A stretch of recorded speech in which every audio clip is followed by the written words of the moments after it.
This channel does not promote any violent, harmful, or illegal activities. All content provided by this channel is meant for an educational purpose only. এবার ভাঙড়ের দিকে নজর রাখবো। ভাঙড়ে ভূমি সংস্কার দপ্তর থেকে ঢিল ছোড়া দূরত্বে বেআইনিভাবে পুকুর ভরাট খবর পেয়ে কাজ বন্ধ করলো পুলিশ। স্থানীয়দের অভিযোগ, রাতারাতি ডাম্পারে করে মাটি এনে ভরাট করা হচ্ছিল পুকুর। শাসক দল তৃণমূলের মদতে মাটি মাফিয়ারা পুকুর ভরাট করছিল বলে অভিযোগ বিরোধীদের।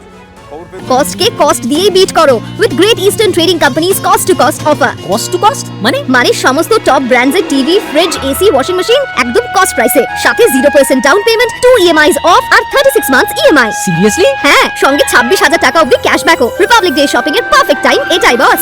Great Eastern, we serve you the best. উত্তর কাশীপুর থানার পুলিশ ঘটনাস্থলে গিয়ে পুকুর ভরাটের কাজ বন্ধ করে দেয়।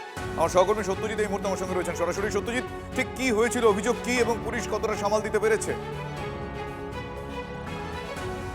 দেখো, ঠিক আমরা যতটুকু জানতে পারছি যে একেবারে ভাঙড়ের যে ভূমি সংস্কার দপ্তর তার থেকে ঠিক ঢিল ছোড়া দূরত্বে বিজয়গঞ্জ বাজার, যেখানে স্বাস্থ্য দপ্তরের একটি স্বাস্থ্য কেন্দ্র আছে, ঠিক তার পিছনে একটি পুকুর। সেই পুকুর রাতের অন্ধকারে ভরাট করে দেওয়ার অভিযোগ, এবং অভিযোগের তীর তৃণমূল কংগ্রেসের বিরুদ্ধে, যদিও সেই অভিযোগ অস্বীকার করেছে তৃণমূল কংগ্রেস।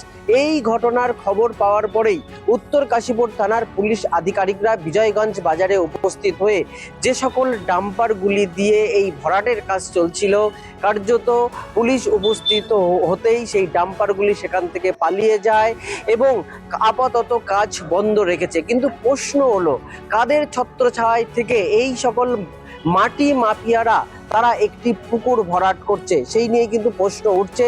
এবং উত্তর কাশীপুর থানা তারা ইতিমধ্যেই এই ঘটনার সঙ্গে কে বা কারা যুক্ত আছে তার ইতিমধ্যেই তদন্ত শুরু করেছে। শুভজিৎ, ধন্যবাদ সত্যজিৎ।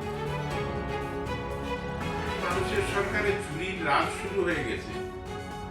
সরকারি জমি মাফিয়াদের রাত্রে এই ধরনের ভরাট করার নতুন কিছু নয়।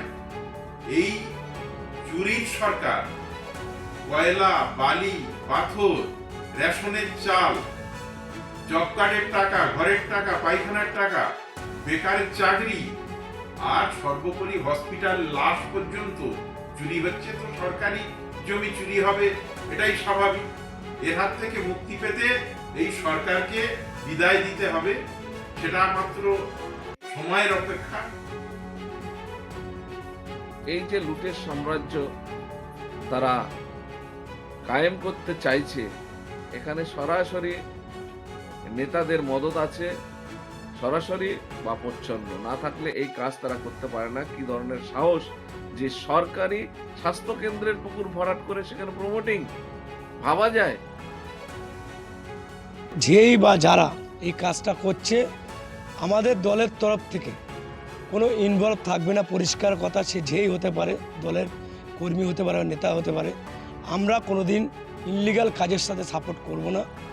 যেই বা যারা করছে কাজটা, আমরা প্রশাসনকে অনুরোধ করব এর যথাযথ ব্যবস্থা নেওয়া, যেই হোক তার যথাযথ সাজানো হয়।